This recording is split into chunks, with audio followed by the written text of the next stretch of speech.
This is talking about communication with the next generation.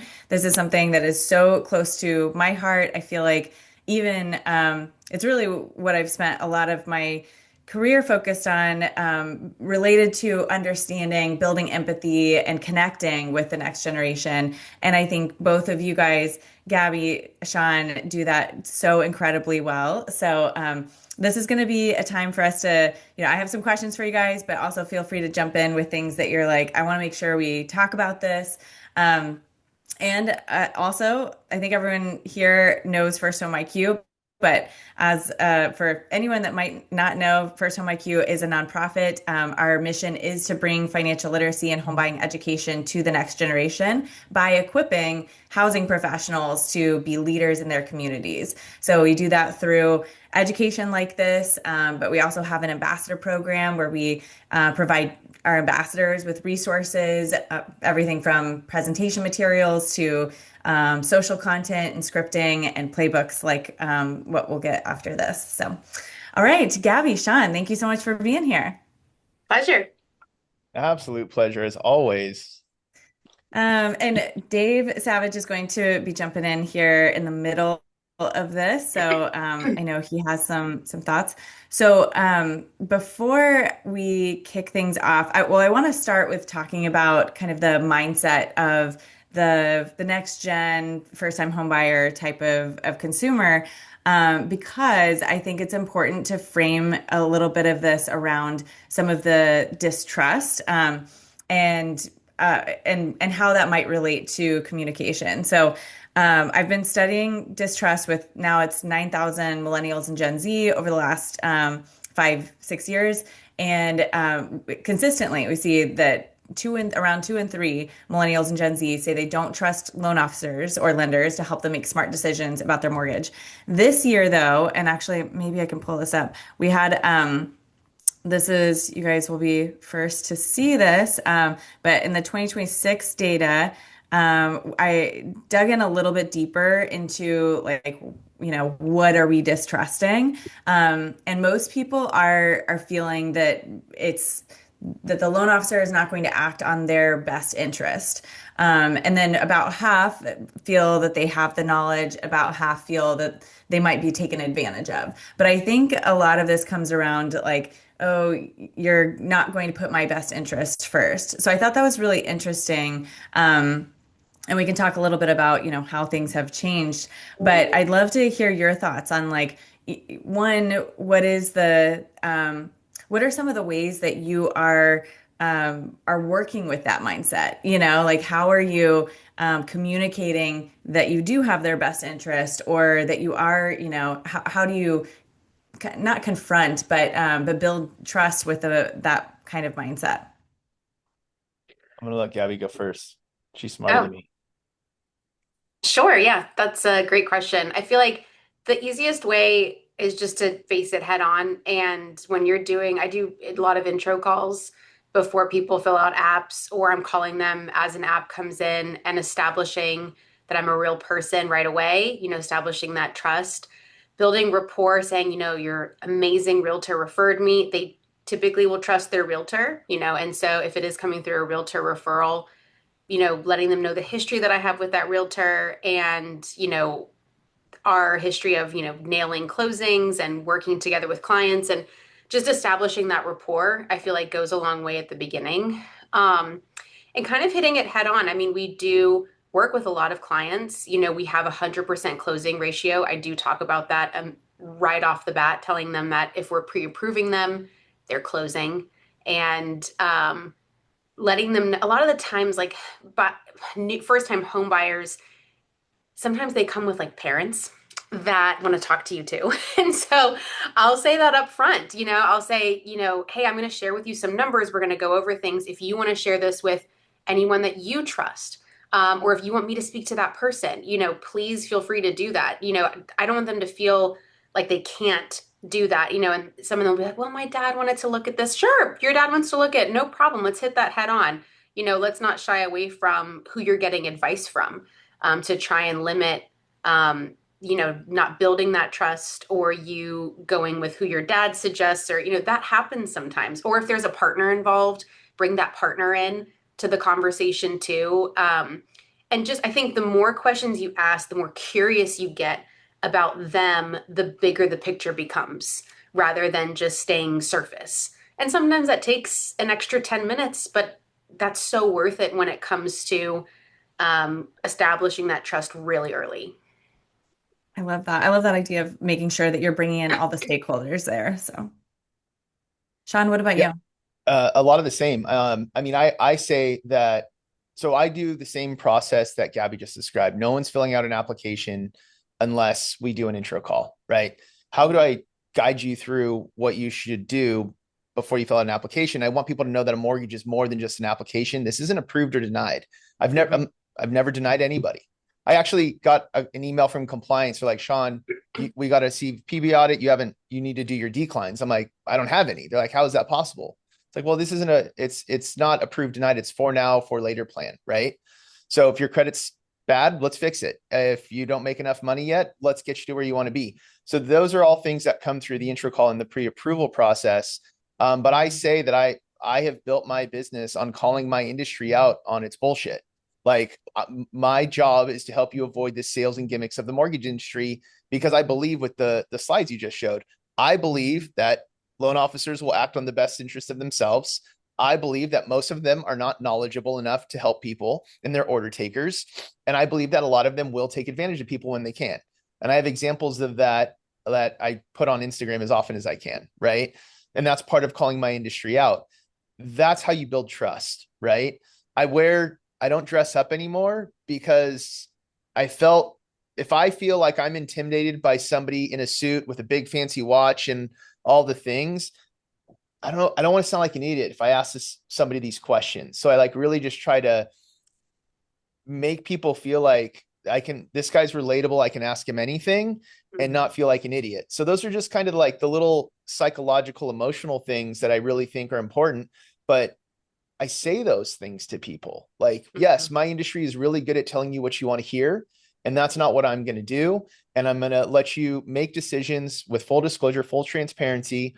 I use Mortgage Coach for everything, as everybody on here probably knows. Share that link with anybody you trust to help you make a decision. Send it to your parents, send it to your CPA, send it to your realtor. Like Gabby and I are basically doing the same thing.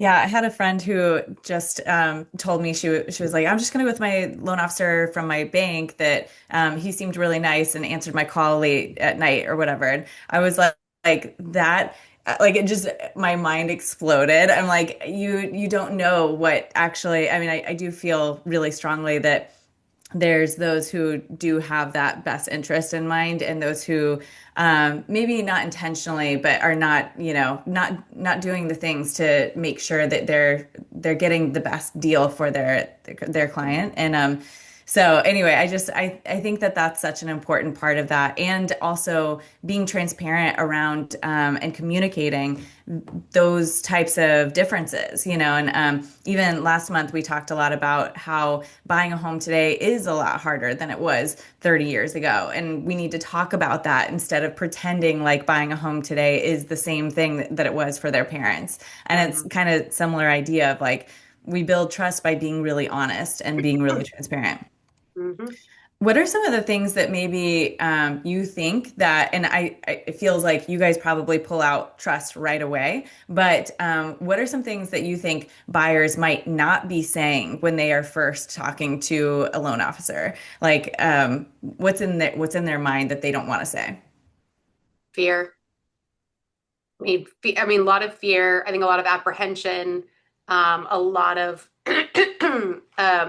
there's so much knowledge at our fingertips right now, which is such a double-edged sword when it comes to having, like that statistic just showed, like thinking that they know what's going on, and then they talk to a lender, and maybe it's completely different than what they thought, and so they feel maybe unprepared or maybe people feel like they're too prepared. I don't know. There's just so much going on right now when it comes to having those introductory calls. You don't really know what you're going to get, which is why they're so crucial to have them Mhm. because a blank application that's coming in is telling me nothing about how you're feeling. So it's sometimes I get applications that come in without doing an intro call first, and I'm going to call them before I do anything because I want to establish that relationship really early. But fear is a big one that I think I'm facing recently with my first time home buyers, and a lot of apprehension when it comes to having their credit pulled, when it comes to can they afford things, what does their payment look like, does another lender have the dream program that is going to make it fit for them perfectly, and that shopping mentality that they're getting like thrown at them from everything. The minute that we pull their credit, they're getting thrown trigger calls at them saying you need to shop around or I'm the best lender for you. And so that becomes very overwhelming very quickly, especially for first time home buyers, and especially for Gen Zs and millennials who spend their lives online, where they're just thrown ads and information overload.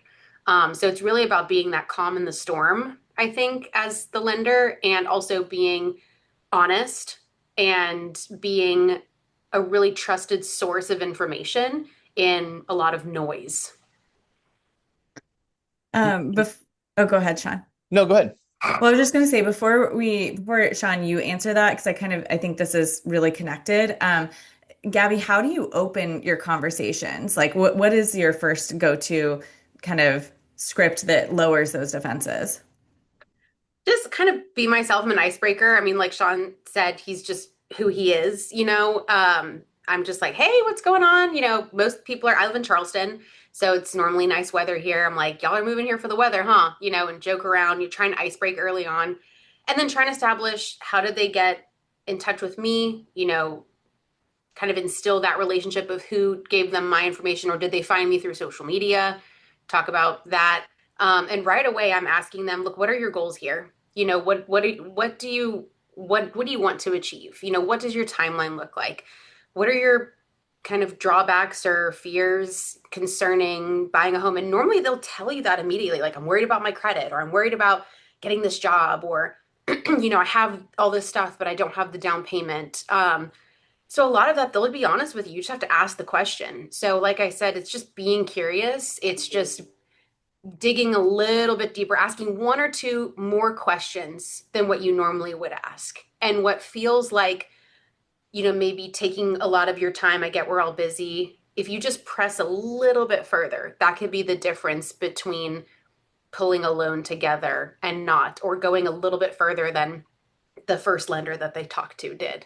So I think it's just staying curious, staying open, and addressing the concerns that they have, not shying away from them. And then, like Sean said, leading them through like what our process is going to look like. I'm going to use Mortgage Coach. It's going to give you the most thorough information. I'm going to put together and see what you qualify for on a loan program, and maybe talk about some of those to let them know that we have some great options before they even start on an application, so that they know we have their best interest at heart. Yeah, that's so good. Sean, what about you? How do you open the door, and what do you think that they are often not saying? Well, I think there's two groups of people in that. I think the internet and the industry has made mortgages sound one size fits all. Like Rocket's done the best job of push button get mortgage, right? Oh, mortgages are easy. Those guys that create mortgages for people are dumb. I don't need them. They're all the same. That's effectively what push button get mortgage has created for our industry. At the same time, if anybody works for Rocket here, I apologize, but when has convenience been cheaper? Like Rocket's push button get mortgage concept of convenience, somehow they've done an incredible job of saying that, but then also assuming that they're going to have lower fees and lower rates, when my experience has been that they don't, right? But that's their marketing's incredible of what they've convinced people to do. I have to combat that because I think I completely disagree with that model, right? So that's my framework, and my process comes from that. If somebody wants a Rocket Mortgage experience, they should not work with me. And I will tell them, you should go to somebody that's going to provide that for you, because I won't. If you don't want the devil in the details, I'm not your guy, right? I think that's one side of mortgage people aren't smart. I don't need them. And that's probably where some of that distrust in that slide came from. The other side is I'm too shy to ask, right? And so my opening conversation And my intro calls are maybe 5 minutes, sometimes 10. Like they're not long, but they're critical. But hey, it's good to talk to you. Large majority of my clients are first-time home buyers. So okay, I can relate to this guy. He understands me, right? Um, some people have a million questions. They've gone down a ChatGPT rabbit hole, and other people don't even know what to ask. Where do you want to start? And then I stop talking. And they'll say, oh, it's funny you mentioned that. I have a list of questions from Google or chat that I wanted to go through. Or, dude, I'm so glad you said that because I have no idea what to even ask you.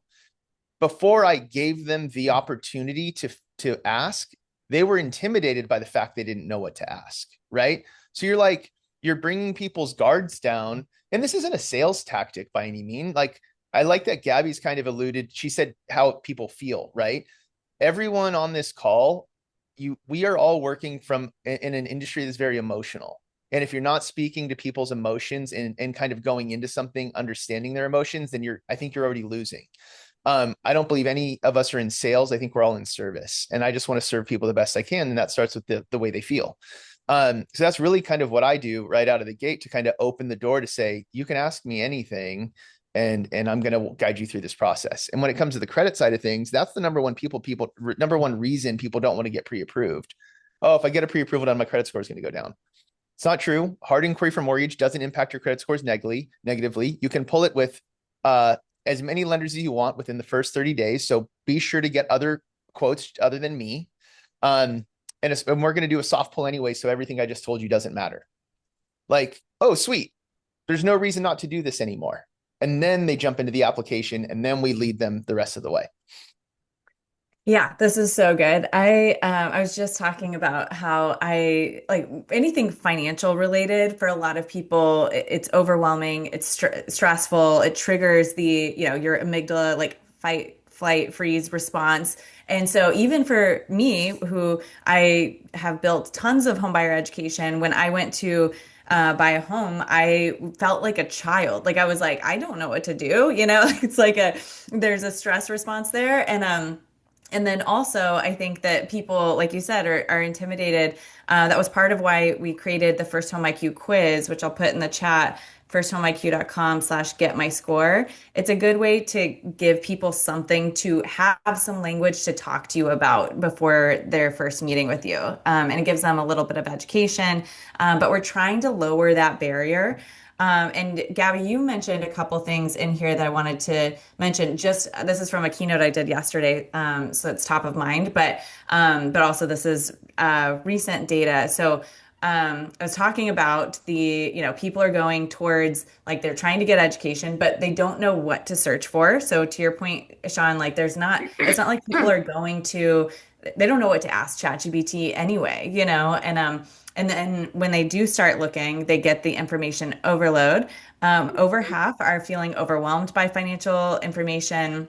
That's even more so with women, and especially homebuyer information. So anyway, this is an area that we're digging into in the 2026 report, where we're looking at like what are the areas of overwhelm. But I think in general, this does change the way someone is interacting with you because they're like physically shutting down and they are unable to. They're feeling, and I think someone mentioned this in the chat. They're feeling like afraid to actually make a comment. So anyway, all that to say, I am curious how you guys are, how you're helping people avoid that shutdown.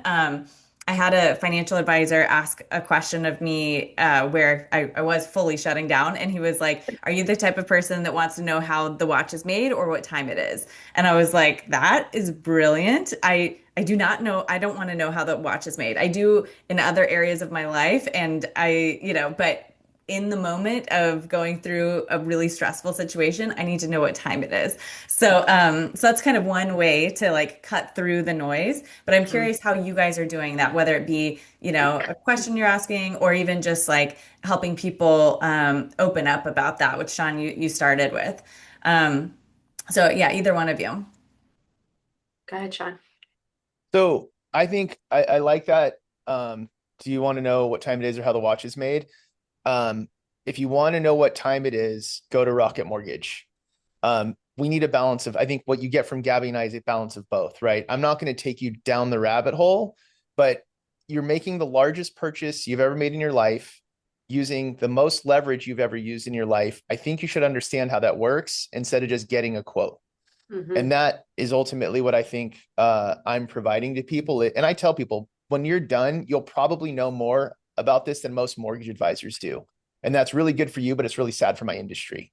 And again, I'm trying to build trust and create distrust. I want to touch on, because this is on Sammy's comments real quick, because this is like all ties in together. So she said that she agrees that many mortgage lenders don't have knowledge versus being order takers. And there's not a lot of classes out there for lenders to shape them in a different way. And then I saw a response. Where'd it go? There was a response on here I just saw a second ago. But anyway, somebody wrote, screw those people, basically, right? And I agree with that. Like everyone who's here, this is a class on how we become better advisors. They exist. I do a 2-day mastermind to help people become better advisors. If you don't want to be advisors, I'm going to steal your business. Like I don't feel the empathy that Sammy has for our industry because she wants to shift the whole industry. And I don't care about the industry because the industry is not going to shift. We don't owe anything to our industry. We owe it to the people we serve. So the best thing you can do for the consumer is take market share from everybody any order taker that's out there. And it might be harsh, but I love when it's harsh. And that makes it fun. Like if you think the way you work is the best thing for somebody, you have a due diligence to grab as much of your market share as you possibly can.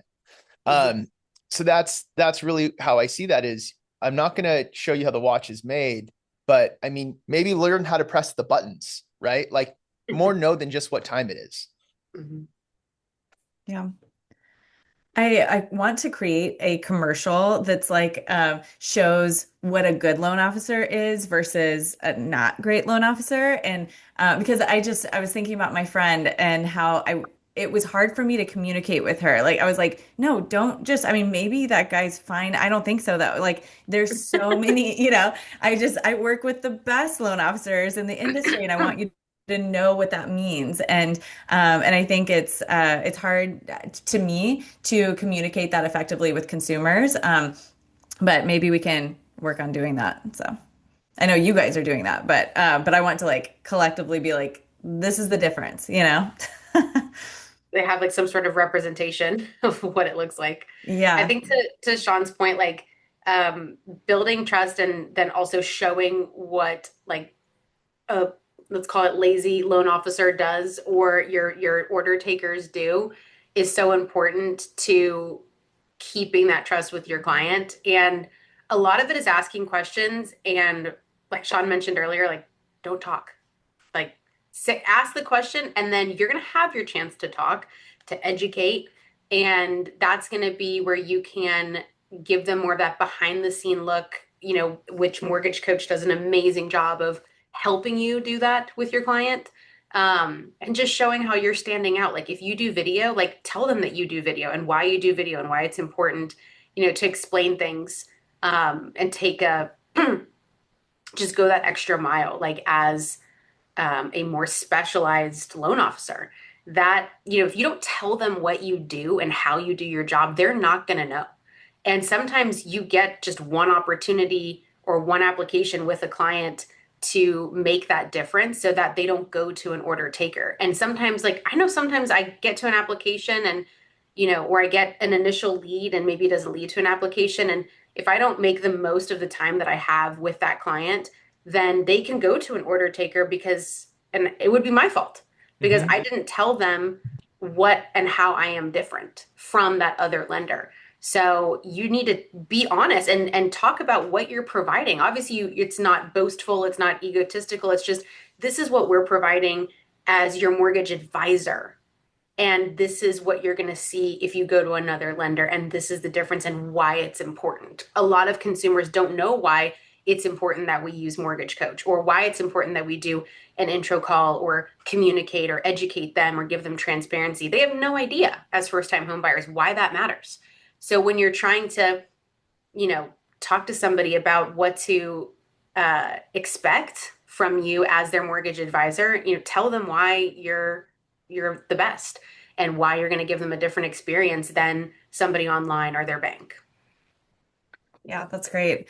And I'm curious, like once you're having the conversation with them, what are some of the concepts that like when we think about language that we use, like we've talked a lot about building up into the moments that you're having those conversations, but once you're having the intro and you're or beyond, what are some of the concepts that get really confusing for people? Like when are they shutting down or when are they confused or afraid to have, ask questions?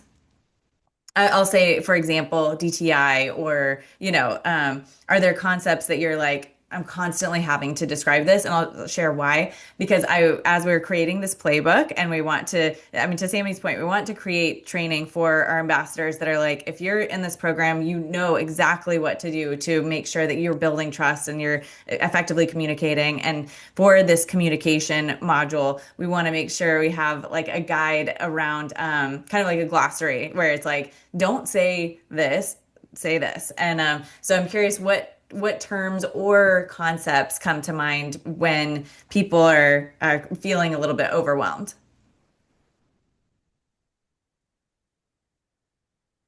Okay. All right.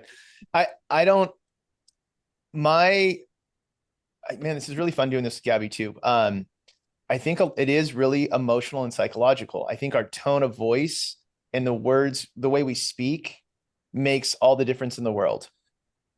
I always tell people that I do fourth grade math and psychology for a living.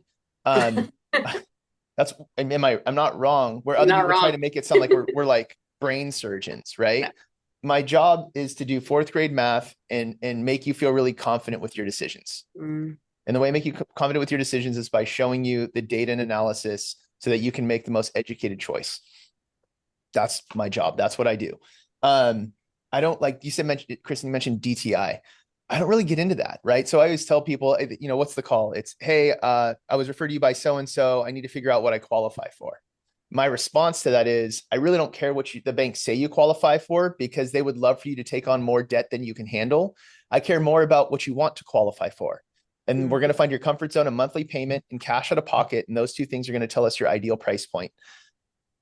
And then it's like these key words of mortgage land don't matter because, like, yeah, sure, you're going to have a higher DTI if your significant other isn't going to be on the loan app with you.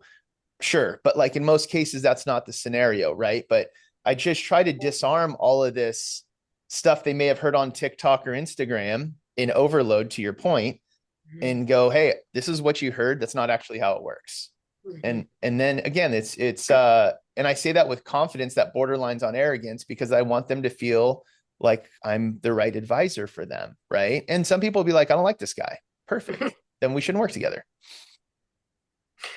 I think that's so true. And exactly what Sean said. Like our jobs are simple when you boil it down to what we're actually doing, which is understanding their concerns, their fears, talking them through it, becoming a reliable resource to navigate them through this process. And you do that differently with each buyer. I think that's so important to highlight. Like I could talk to an independent female that's 30 going through this process and then talk to, a 40-year-old married couple that this is their second home. I'm not having the same conversation with them.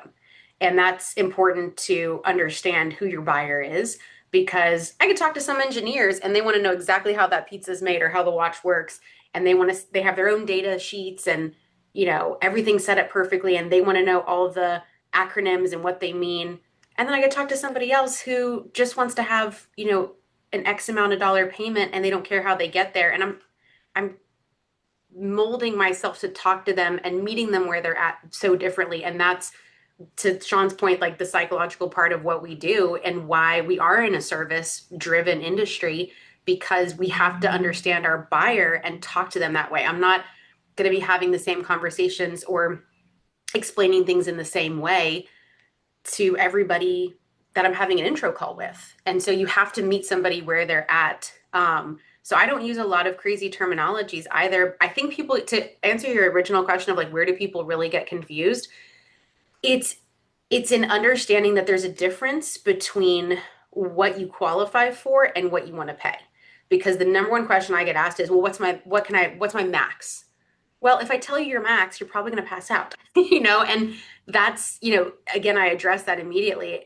I'll say, you probably want to know what your max buying power is.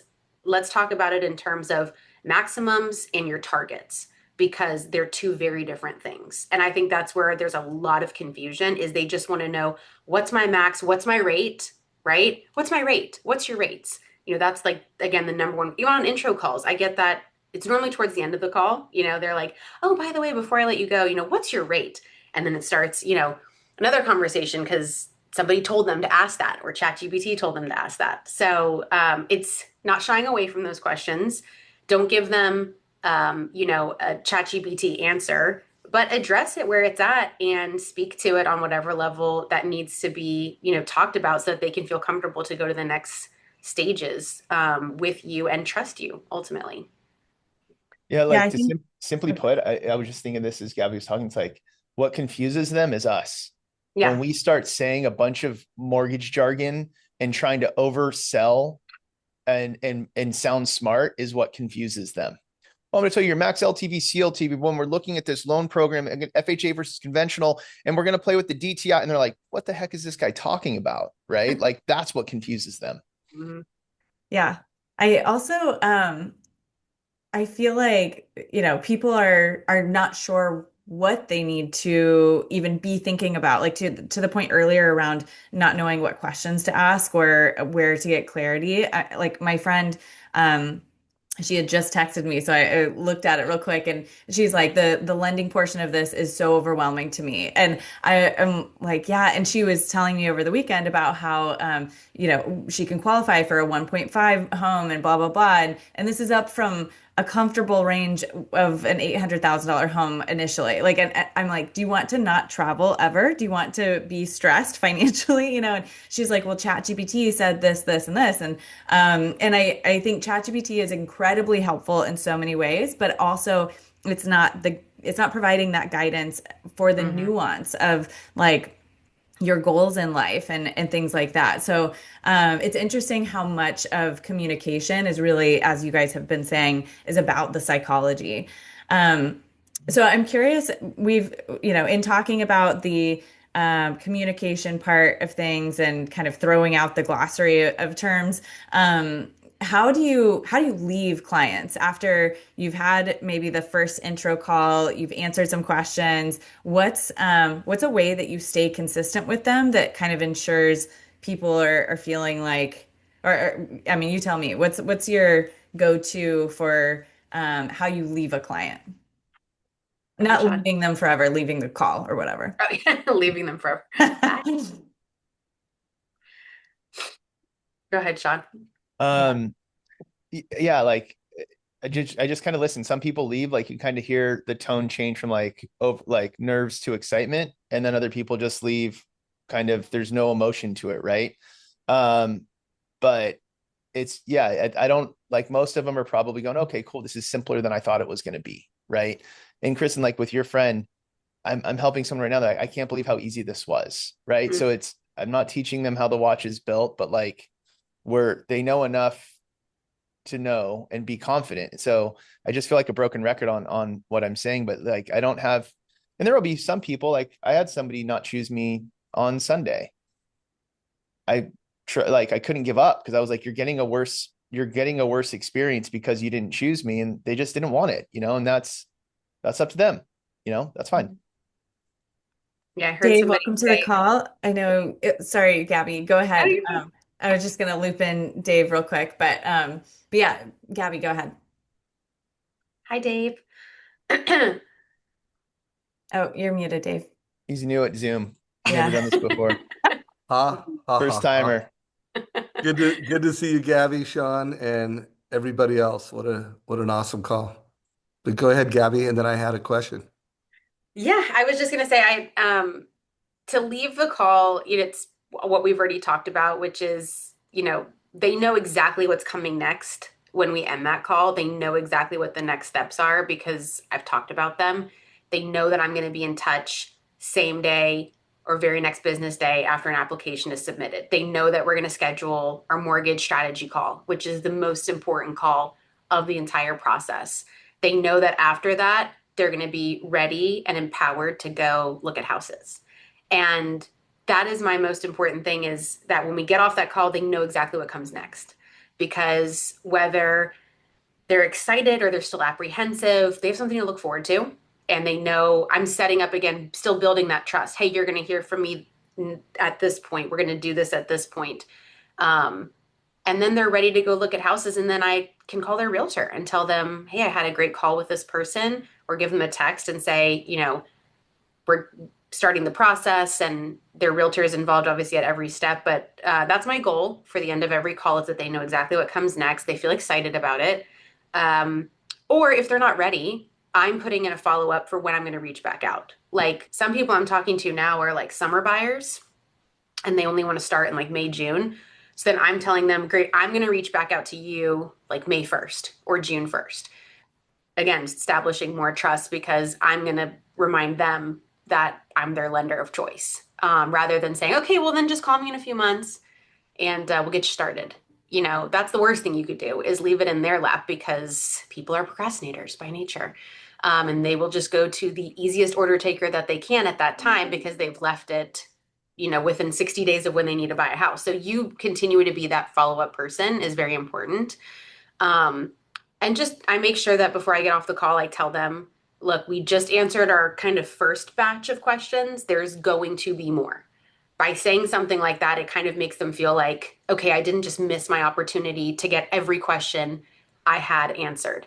Just by saying that small phrase, they kind of laugh a little bit. They're like, oh yeah, it's probably going to be a lot. And you're, again, addressing that head on and telling them, like, there's going to be more, and we will get to that at that stage. We'll make sure that all of your concerns are answered before you, put an offer in, or even after you put an offer in, there's even more stuff. So it's just addressing that head on, but always leaving with a follow-up is the most important thing, I think, for them and for you on the lending side. Well, that sets the expectations and lowers the cortisol so people are able to think clearly. And so, Dave, welcome to the call. Yeah, no, it's good to be here. I had this question, and really I'd love to hear, both you, Sean, and Gabby answer this. But I think helping a first-time home buyer get into home ownership is first base. Like, if it was a baseball game, that's first base. And there's no question a lot of what they can get from AI can help answer those questions in a real transactional way.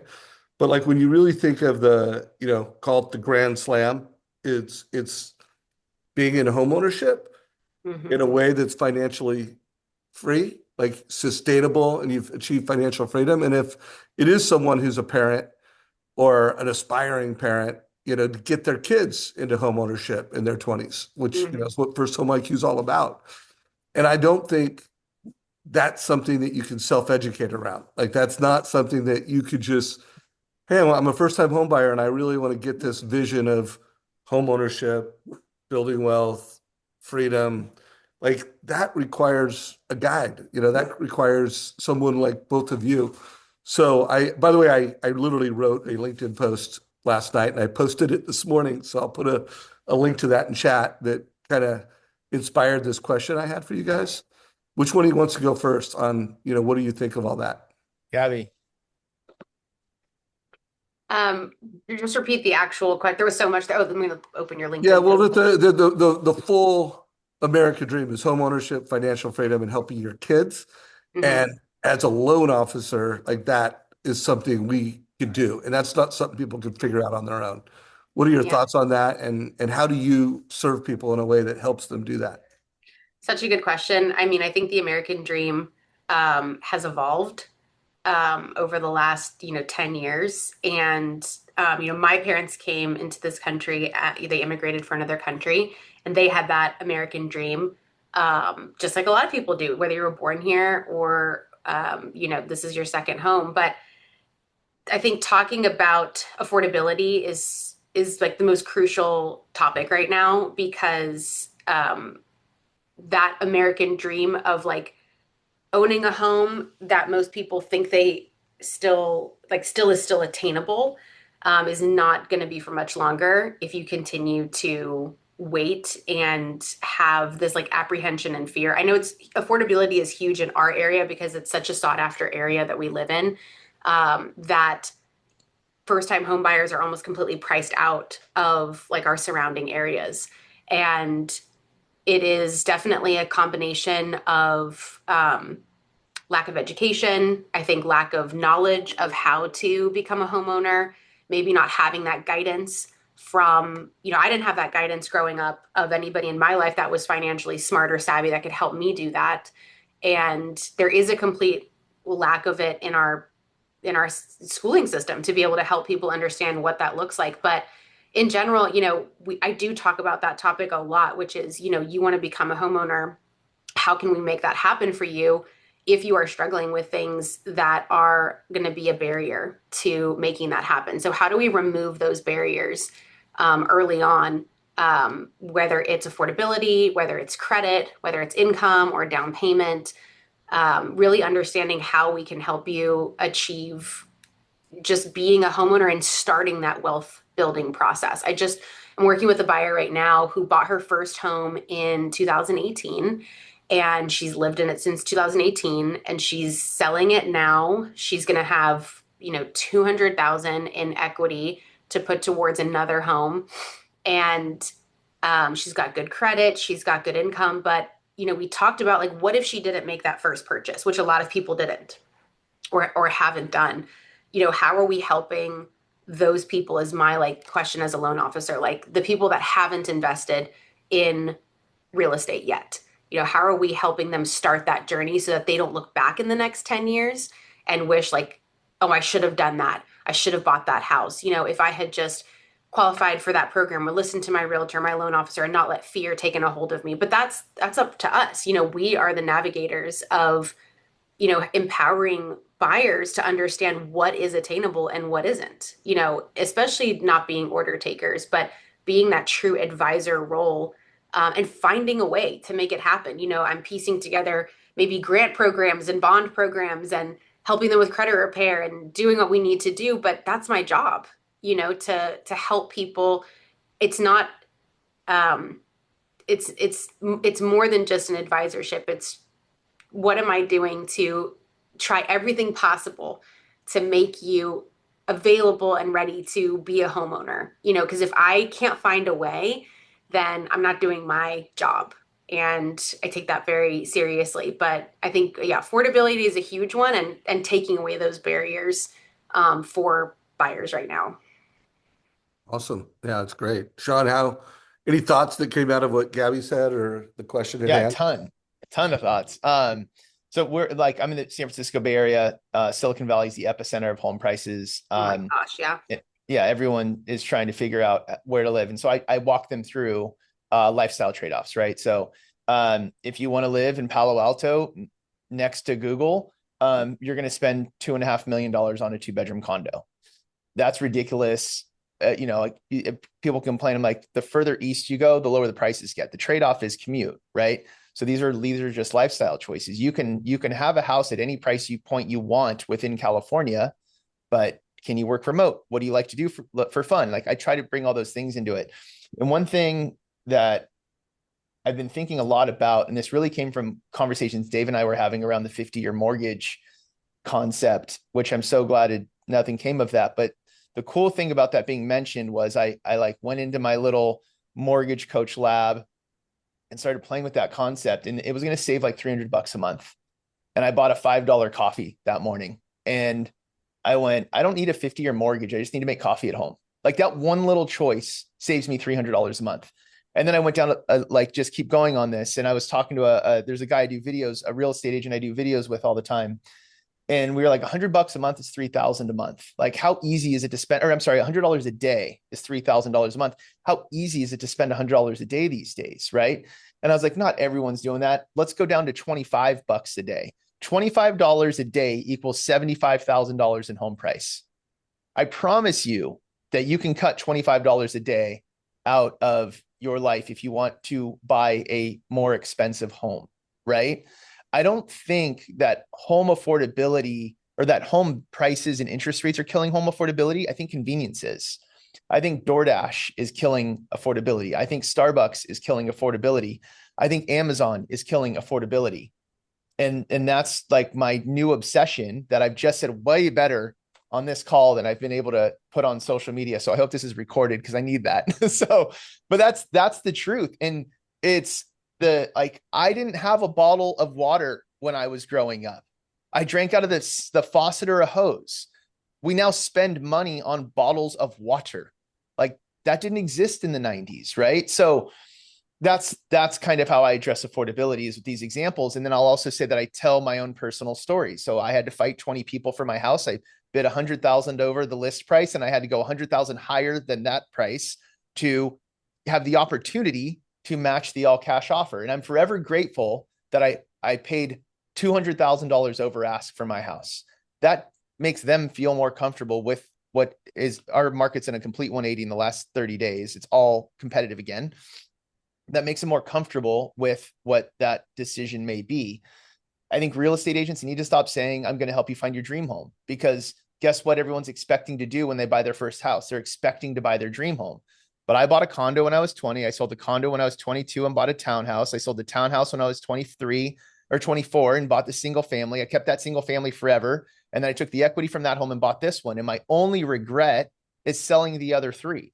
I should have just leveraged the equity in those to rent those out, and I'd have $4.5 million right now that I don't have. I tell that story all the time, right? Showing people how you can build wealth through real estate is taking the advisory role to another level. Even like with my boys, my kids are 23 and 18. Boys, if you take $300 and you invest it in an S&P fund, you will be multimillionaires by the time you're 60. Start now and you automatically win. You can't lose if you just start making these smarter decisions younger. Wow, there was so much gold in what you both said. And yes, this is recorded. I have a feeling there will be some clips. I do want to remind everybody listening to this, like, help us get the word out. Like, like when you see this on social media, give it a like, make a comment. I put a link to my LinkedIn post. Sean, by the way, I am going to steal a number of things you said. I've never heard it put that way, that DoorDash, Amazon, and bottled water are the biggest challenges of home affordability. So I might give you credit once, and I did say might, but that was brilliant. I know Kristen will build that. I know we're going to build that into the certification program that we have coming.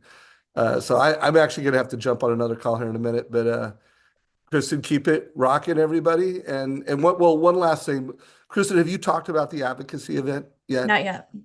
So I do want to put a plug into that. Kristen will put a link into it. But this is a pivotal year for home affordability, and this is a pivotal year for FirstHome IQ. And it's the 250th birthday of America. So like there's a lot of cool stuff going on right now. And we're going to be announcing any day now. We're waiting for the NBA to approve the link that Kristen shared below. But we're going to be going to Washington, D.C. for a couple days and lobbying on behalf of affordability and topics that are important to the NBA.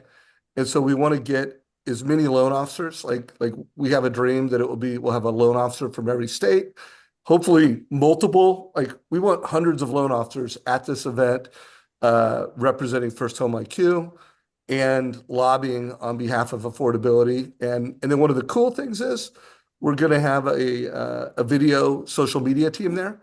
So the loan officers that are trying to create brands using social media that are affordability advocates, like all of you guys are, there'll be a tremendous opportunity to create content before, during, and after the event that hopefully, if we do it all right, will help realtors sell more first-time homebuyers and will help more consumers get into homeownership. So just check out the link. Kristen, I'll let you close that out when the time comes, but good seeing everybody, and I'll listen to the parts that I missed via recording. All right. See Thank you, you so dude. much, Dave. Thanks, Dave. Oh.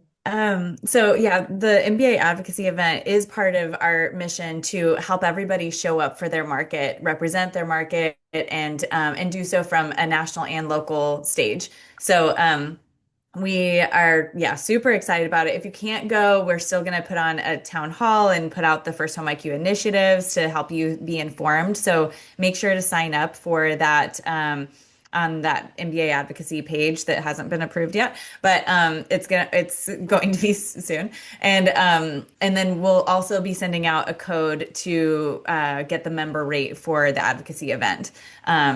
So super, super excited about that. Hope you guys can make it. Going back to the comments around the American dream, which is very much related, this is a topic I kind of got obsessed with.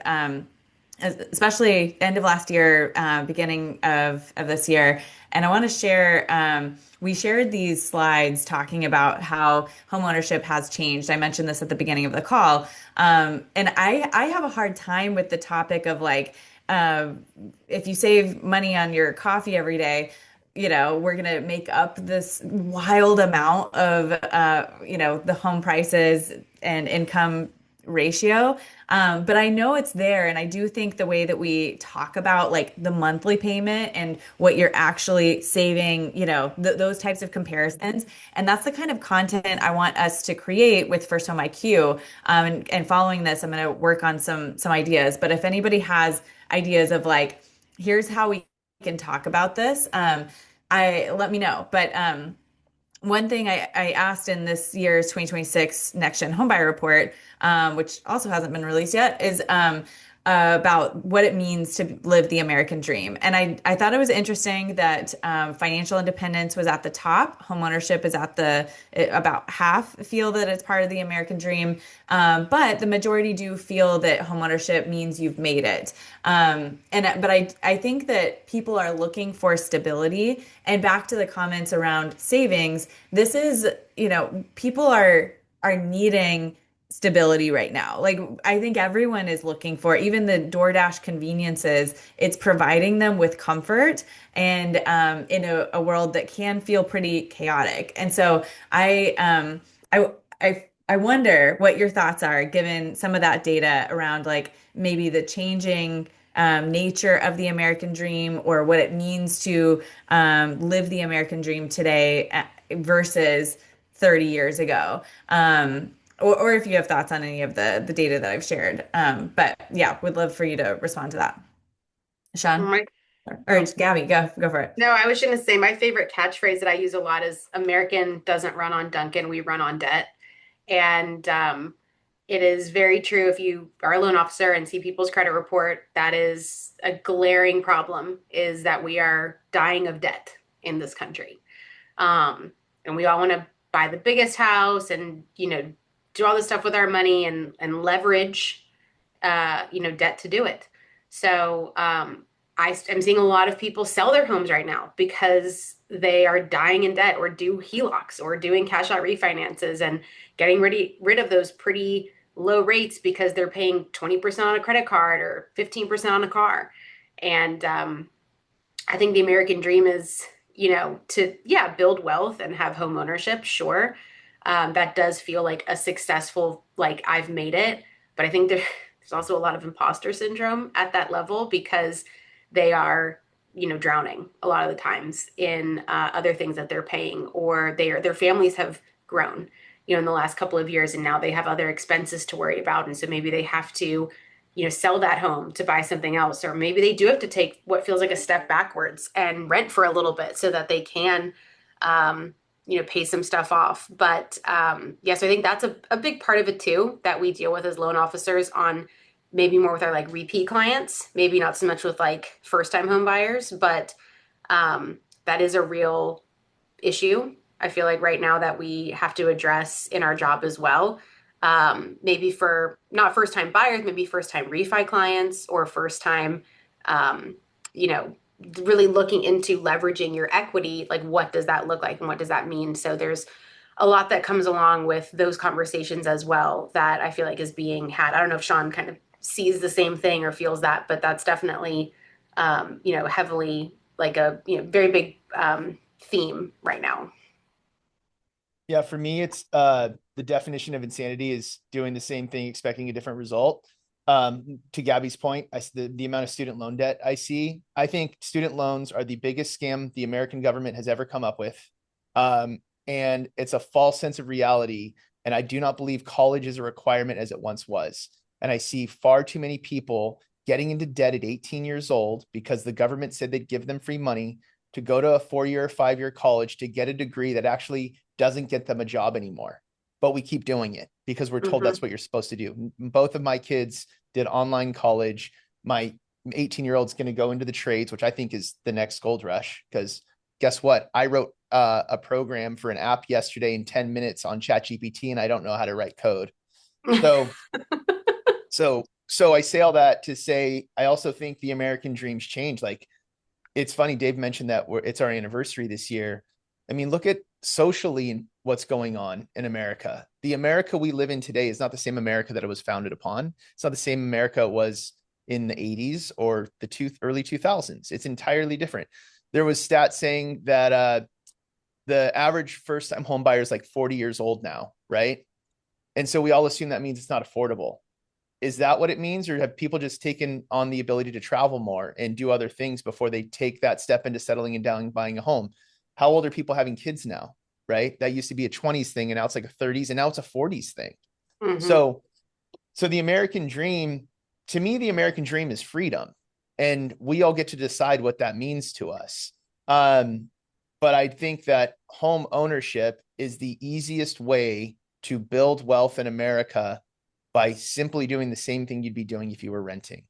And that's constantly what I'm trying to remind people of. And we can't complain about our choices. Like, to Gabby's point, there's one couple I can think of where I've refinanced them 4 times in the last 3 years.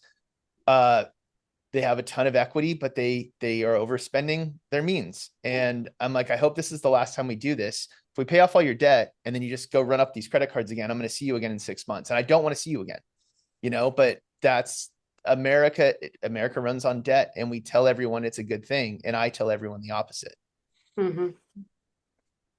Wow. Okay. I could just keep talking to you guys all day. Thank you so much for all of your thoughts. As Dave said, we're going to have clips from this, but we'll share the recording with everybody on the call. And yeah, hope to see all of you at MBA Advocacy. Make sure to check out the link that I shared, firsthomeiq.com/MBA Advocacy. Sign up to get more information. You won't get anything yet, but we'll be communicating soon. So thank you guys so much and have a wonderful day. Thank you so much, Gabby and Sean. Thank you. Give me that clip before Dave gets his hands on it. Okay, well. All right, thanks. All right, bye. Bye.